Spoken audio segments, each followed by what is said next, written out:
Hari ini, marilah kita meluangkan waktu untuk mempelajari firman Tuhan melalui khotbah yang berjudul, Perintah untuk Mengucap Syukur. Ada banyak perintah Tuhan di dalam kebenaran perjanjian baru. Ada perintah seperti hari Sabat, hari Paskah, peraturan tudung, baptisan, dan sebagainya. Akan tetapi, mungkin tidak sering mendengar tentang perintah untuk mengucap syukur.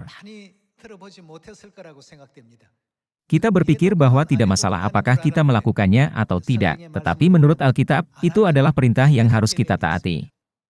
Kita berpikir bahwa jika kita tidak memelihara hari Sabat atau hari Paskah, kita akan berada dalam masalah besar. Itu benar. Ada kehendak Tuhan yang tegas, katanya, mereka akan dilenyapkan dari tengah-tengah umatku. Namun, kita tidak menganggap serius ucapan syukur. Berpikir, tidak masalah apakah kita mengucap syukur atau tidak. Namun, ada perintah Tuhan.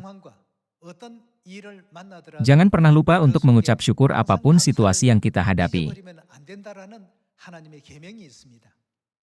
Mari kita temukan perintah itu di dalam perintah-perintah dari Perjanjian Baru dan mematuhinya sepenuhnya, sehingga kita dapat memanjatkan sukacita dan kemuliaan bagi Tuhan.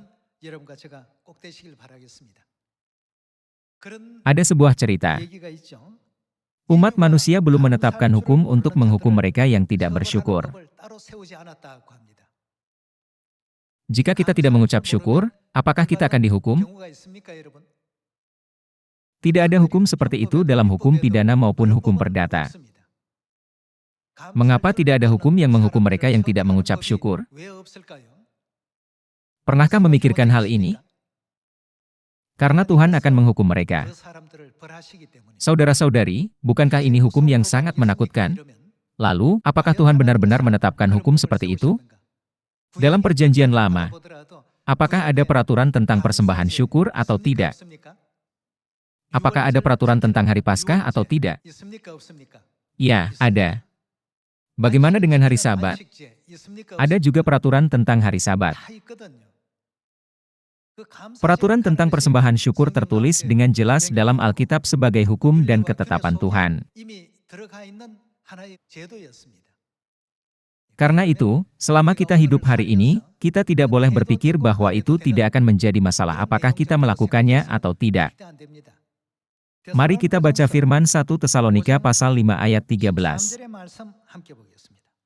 Pasal 5 ayat 13. Dan supaya kamu sungguh-sungguh menjunjung mereka dalam kasih karena pekerjaan mereka. Hiduplah selalu dalam damai seorang dengan yang lain.